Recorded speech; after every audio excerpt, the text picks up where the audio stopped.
Kid says, "I'm not going home tonight." Steve Harvey stops everything every child deserves to feel safe when the sun goes down. Every child deserves a home where bedtime means warmth and comfort and the sound of a parent saying good night. But not every child has that. And on a Tuesday afternoon in June 2024, a 9-year-old boy stood on the Family Feud stage in Atlanta and said 7 words that made Steve Harvey stop everything. He did not say them during a question. He did not say them into a microphone. He whispered them to Steve Harvey during a break between rounds, not realizing that his microphone was still on and that every single person in that studio had just heard what he said. "I am not going home tonight." 7 words. That is all it took. Steve Harvey looked at this boy and something in him shifted. He did not go back to the game. He did not check with the producers. He did not crack a joke or try to smooth things over. He stopped everything because what that child had just revealed could not wait for a commercial break. It could not wait for the game to finish. It could not wait at all. Before we go any further, hit that like button and subscribe to this channel right now. What happened next on that stage is something you will never forget, and you need to hear every word of it. The Warren family from Macon, Georgia walked onto the Family Feud stage looking like a family that belonged on a greeting card. They were wearing matching light blue shirts. They were smiling. They were waving at the audience with the kind of coordinated enthusiasm that suggested someone had rehearsed the entrance in a hotel room that morning. To anyone watching, they looked happy. They looked complete. They looked like a family that had their life together. There were 5 of them behind the podium. The family captain was a man named Raymond Warren. He was 46 years old and worked as a regional manager for an auto parts distribution company. Raymond was tall and lean with a neatly trimmed beard and the kind of confident posture that suggested he was used to being in charge. He shook Steve Harvey's hand firmly, made small talk about sports, and positioned himself at the front of the line with the ease of a man who was accustomed to being the center of attention. Raymond smiled a lot. He laughed loudly. He clapped his hands together when he talked, like a man performing enthusiasm rather than feeling it. Standing next to Raymond was his wife, Denise, who was 43. Denise was a quiet woman with careful eyes and a smile that appeared and disappeared quickly, as if she was rationing it. She worked part-time as a bookkeeper for a small accounting firm in Macon. She was polite to Steve and to the other family, but there was a guardedness about her that was hard to miss if you were paying attention. She kept her hands folded in front of her body, and she stood slightly behind Raymond rather than beside him, the way a person stands when they have learned to take up as little space as possible. The third member was Raymond's mother, Shirley, who was 71 and retired from a career in school administration. Shirley was warm and outgoing, and she greeted Steve with a hug that he clearly enjoyed. She was the kind of grandmother who radiated love, and the audience responded to her immediately. Shirley stood close to Denise, and more than once before the game started, she reached over and patted Denise's arm in a gesture that could have been affectionate or could have been reassuring, depending on what you knew about the family. The fourth member was Raymond's younger brother, Curtis, who was 42 and worked as a mechanic. Curtis was quieter than Raymond, stockier, with oil-stained hands that he had clearly scrubbed hard before the taping, but that still showed the marks of a man who worked with his hands every day. Curtis positioned himself at the end of the line as far from Raymond as the podium allowed, and he spent most of the pre-game banter watching his brother with an expression that was hard to read. It was not hostile. It was not warm. It was watchful, the expression of someone who was keeping track of something. And then there was the fifth member, the one who would change everything. His name was Jalen. He was 9 years old. He was Raymond and Denise's son, and he was the smallest person on that stage. Jalen had wide brown eyes, a close-cropped haircut, and the kind of thin frame that made the light blue Family Feud shirt look like it was wearing him rather than the other way around. He stood between his mother and his grandmother, and both women kept their hands near him at all times, touching his shoulder, adjusting his collar, brushing invisible lint from his shirt. Jalen was quiet, not shy quiet the way some children are on television, still quiet, the kind of quiet that comes from learning to be invisible, from understanding at an age far too young that the less noise you make, the less attention you draw, the safer you are. Jalen did not wave at the audience during the entrance. He did not laugh at Steve Harvey's jokes. He watched everything with those wide brown eyes, taking in the lights and the cameras and the noise with an alertness that no 9-year-old should need. When Steve bent down to greet him, Jalen shook his hand politely and said, "Nice to meet you, sir," in a voice so soft that Steve had to lean in to hear it. Steve smiled and said, "Hey, little man, you ready to play?" Jalen nodded but did not smile. He looked up at his mother. Denise put her hand on the back of his neck, a protective gesture so subtle that it was almost invisible. Almost. The Warren family was facing off against the Thompson family from Savannah. The Thompsons were a big, loud, joyful family that filled their side of the stage with laughter and energy. The contrast between the two families was noticeable from the start. The Thompsons were loose and natural. The Warrens were careful and choreographed. But game shows were filled with all kinds of families, and nobody in the audience thought much of it. People handled the cameras differently. Some families were louder than others. That was normal. What was happening inside the Warren family was anything but normal, and it was about to come to the surface in a way that nobody could have predicted. The game began, and Raymond dominated from the start. He was quick to the buzzer, confident with his answers, and loud in his celebrations. He high-fived the audience. He pointed at the cameras. He played to the crowd like a man who wanted everyone watching to see how great the Warren family was. Shirley played well too, giving solid answers with the comfortable ease of a woman who had watched enough Family Feud to know what the survey would say. Curtis contributed quietly, giving correct answers without fanfare and returning to his spot at the end of the line without seeking attention. Denise played carefully, giving safe answers in a soft voice and stepping back from the podium quickly after each turn. She clapped when the family scored points, but her clapping was measured, as if she was calculating exactly how much enthusiasm was appropriate. And Jalen had not been called on yet. He stood in his spot between his mother and grandmother, watching the game with the same wide-eyed alertness he had shown since the moment he walked onto the stage. By the middle of the third round, the Warrens had a comfortable lead. Raymond was celebrating like they had already won, pumping his fist and talking to the audience between questions. During one of these moments, Steve noticed something. He noticed that every time Raymond raised his voice or made a sudden movement, a fist pump, a loud clap, a shout of celebration, Jalen flinched. It was small. It was fast. If you blinked, you missed it.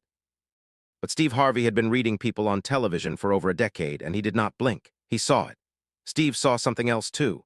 He saw the way Denise's body shifted every time Raymond got loud. A slight lean away. A barely perceptible tightening of her shoulders. The same flinch that Jalen was showing, but buried deeper, hidden under years of practice. And he saw Curtis watching Raymond from the end of the line with that same unreadable expression, except now it was not unreadable anymore.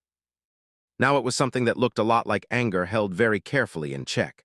Steve did not say anything. He continued the game, but his energy changed. He became quieter. He moved more slowly. He stopped playing to the crowd and started watching the Warren family with the careful attention of a man who was seeing a picture that the audience had not assembled yet. Between the third and fourth rounds, there was a brief pause while the production team set up the next question. During these pauses, the microphones were supposed to be muted, but a technical issue that day meant some of the contestants' mics were still hot. The audience could hear the low hum of families talking to each other, adjusting their positions, taking sips of water. Normal backstage noise. Then, through the speakers, clear enough for the front rows and Steve Harvey to hear without question, came Jalen's voice. He was talking to his mother. His voice was small and tight, the way a child's voice gets when they are trying very hard not to cry. "Mama, I do not want to go home tonight. Can we stay at the hotel, please? I do not want to go home tonight." Denise's response was immediate and whispered, but the microphone caught it. "Baby, it is okay. Everything is going to be okay." Her voice was the voice of a woman who had said those exact words 1,000 times before, who had made that exact promise without knowing if she could keep it, who had become so practiced at soothing fear that the words came out automatically, the way breathing comes automatically. Jalen pressed his face into his mother's side and said it again, quieter this time but still picked up by the mic. "I am not going home tonight." Steve Harvey heard every word. He was standing at his podium, maybe 12 feet from the Warren family, and the expression on his face told the story of a man who had just had a door opened onto something he was not supposed to see. His eyes moved from Jalen to Denise to Raymond and back to Jalen. He looked at Curtis, and Curtis looked back at him, and in that silent exchange between two men, a conversation happened without words. Curtis's expression said everything. It said, "Now you see it." It said, "This is what I have been watching." It said, "Help." The production team signaled that the next round was ready. The game was supposed to resume. Steve Harvey was supposed to walk to center stage, read the next question, and continue the show. He did not. He stood at his podium for a long moment, his card in his hand, his jaw working slowly back and forth. Then he set the card down, looked toward the production booth, and said, in a voice that was calm but left no room for discussion, "We are stopping right now. We are done." Raymond looked confused. "What is going on? We were winning." He said it with a laugh, the kind of performative confusion designed to keep things light. But Steve was not looking at Raymond. Steve was walking toward Jalen. He kneeled down in front of the boy. The studio was so quiet that the air conditioning sounded like wind. Steve did not touch Jalen. He did not reach for him. He just kneeled there at eye level and spoke in a voice so gentle that it barely registered as the same voice that had been hosting the show minutes earlier. Jalen, my name is Steve. I heard what you said to your mama just now, and I want to ask you something, and I need you to tell me the truth. Is that okay? Jalen looked at his mother. Denise nodded, though her face had gone pale and her hands were trembling. Jalen looked back at Steve and nodded. Jalen, why do you not want to go home tonight? The studio held its breath. Raymond shifted his weight and started to speak. Hey, he is just a kid. He is probably tired from the trip. But Curtis stepped forward and put his hand on Raymond's arm, not aggressively, firmly. Let the boy talk, Ray. The words were quiet, but the weight behind them silenced Raymond completely. Jalen looked at Steve with those wide, brown eyes. And in a voice that carried across that silent studio like a stone dropped into still water, he said, because when Daddy gets mad, he yells real loud and he breaks things, and I get scared. Mama says it will be okay, but I can hear her crying after, and I just want to stay somewhere where it is quiet. The air left the room. Every molecule of energy, every sound, every movement stopped. 200 people sat in their seats and felt the floor drop out from under them. Steve Harvey did not move. He did not blink. His hands were resting on his knees and they were steady, but his eyes had gone dark with something that was not sadness. It was older than sadness. It was the look of a man who recognized what he was seeing because he had seen it before, maybe lived it before, and who understood in that moment that this game show stage had just become the most important room in this child's life. Denise was shaking, not crying, shaking. Her entire body was vibrating with the terrified energy of a woman whose most carefully guarded secret had just been spoken out loud by her 9-year-old son on national television. She looked at Raymond, and for one terrible second, the fear on her face was so naked and so raw that several audience members later said it was the most disturbing thing they had ever seen, not because of what it showed, but because of what it implied about what this woman lived with every day. Raymond's face had gone through several changes in the span of a few seconds. Confusion, annoyance, realization, and finally something that could have been shame or could have been anger or could have been both. He opened his mouth to speak, but Steve Harvey stood up and turned to face him, and whatever Raymond saw in Steve's expression made him close his mouth and take a step backward. Steve Harvey did not address Raymond. He did not confront him. He did not accuse him. What Steve did was far more powerful than any of those things. He turned his back on Raymond completely and gave every ounce of his attention to the people who needed it. Steve looked at Denise. Ma'am, I want you to look at me. Denise raised her eyes. They were filled with tears and terror and the exhausted resignation of a woman who had spent years trying to hold a broken thing together.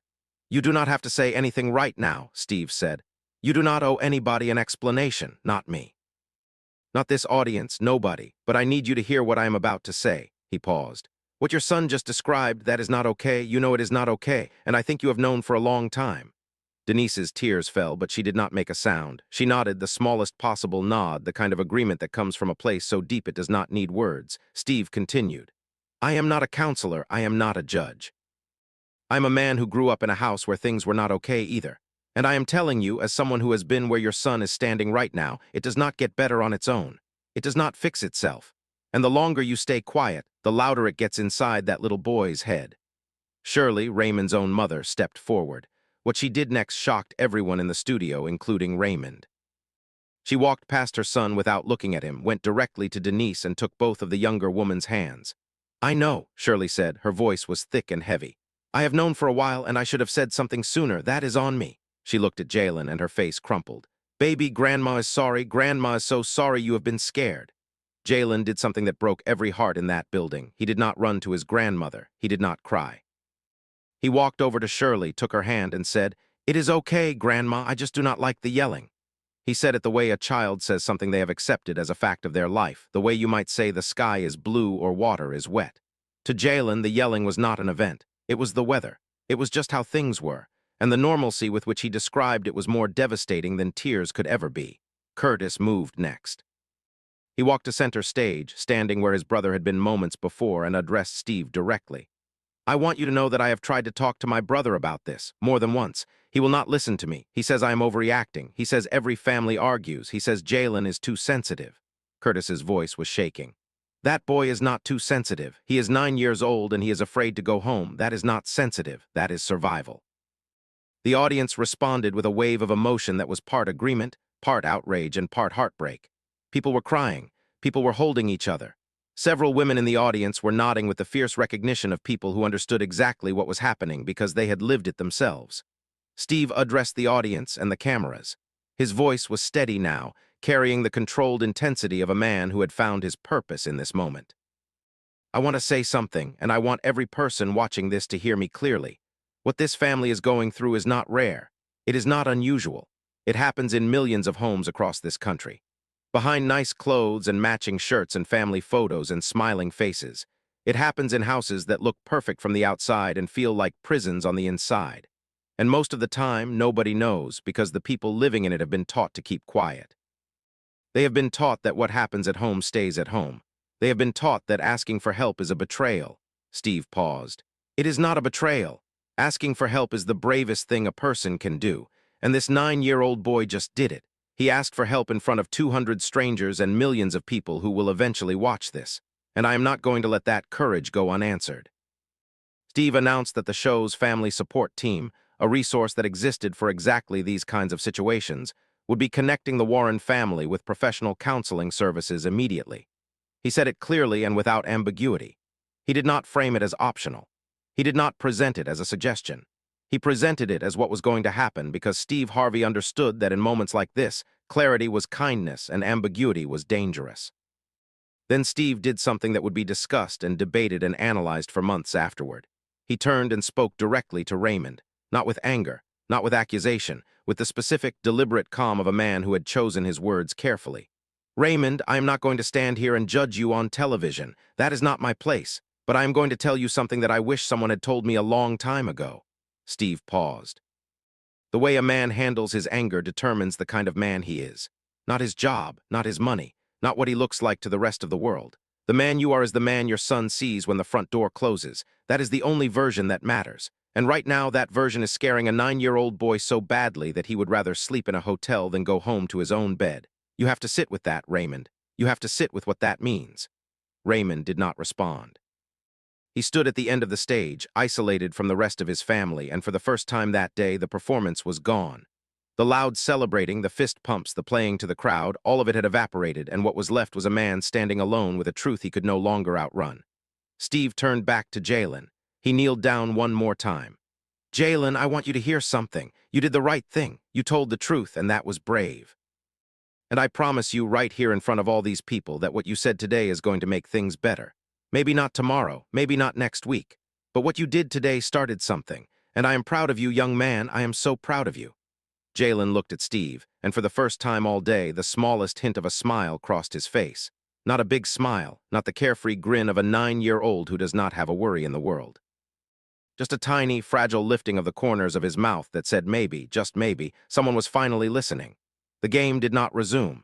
Both families were taken backstage, and the show's support team immediately began working with Denise and Jalen. The Thompsons, the opposing family, were told what had happened, and their response was immediate. Corinne Thompson, their family captain, asked the producers to give their contact information to Denise. She's going to need people who are not connected to that situation, Corinne said. She's going to need friends who are just hers. It was a small act of solidarity from a stranger, and it would prove to be one of the most important connections of Denise's life.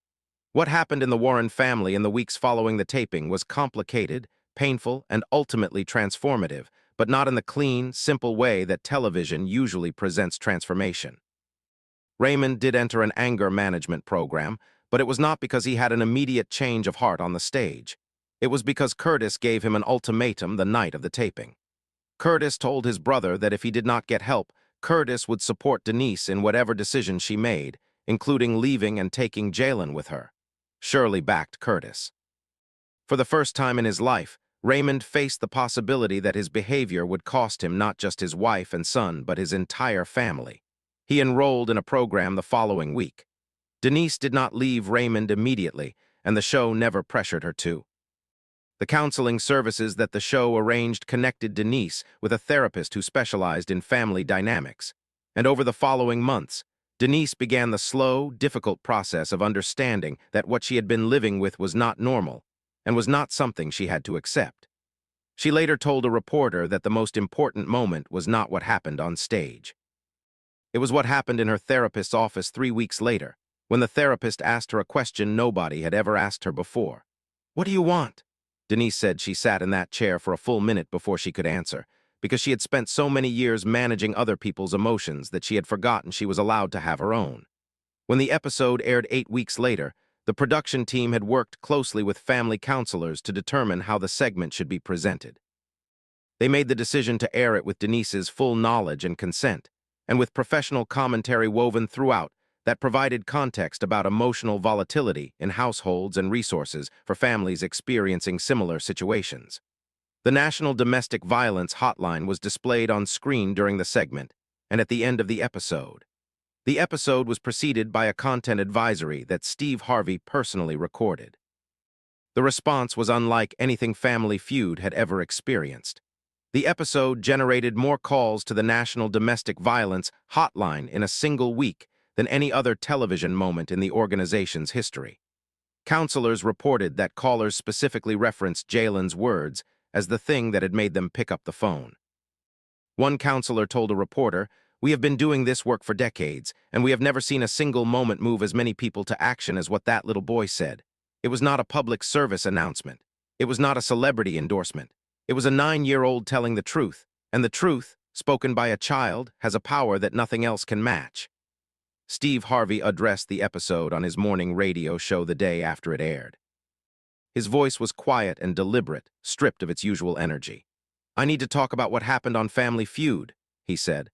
"A 9-year-old boy named Jalen told me he did not want to go home, and I want every person listening to understand what it costs a child to say those words. Children do not say things like that because they are being dramatic. They do not say things like that because they are tired or cranky or looking for attention.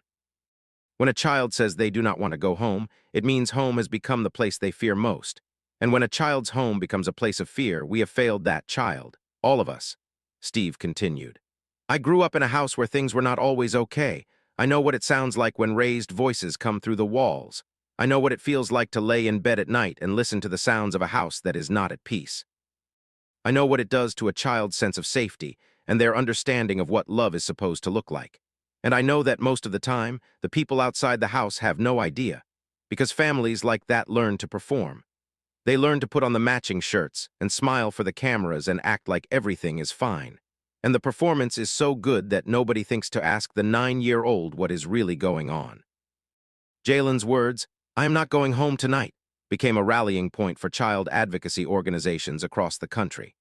Schools began incorporating the clip, with appropriate professional guidance, into programs designed to help children understand that they had the right to feel safe and that speaking up about fear was not a betrayal of their family but an act of courage. A national nonprofit launched a campaign called Safe to Speak that was directly inspired by Jalen's moment on Family Feud.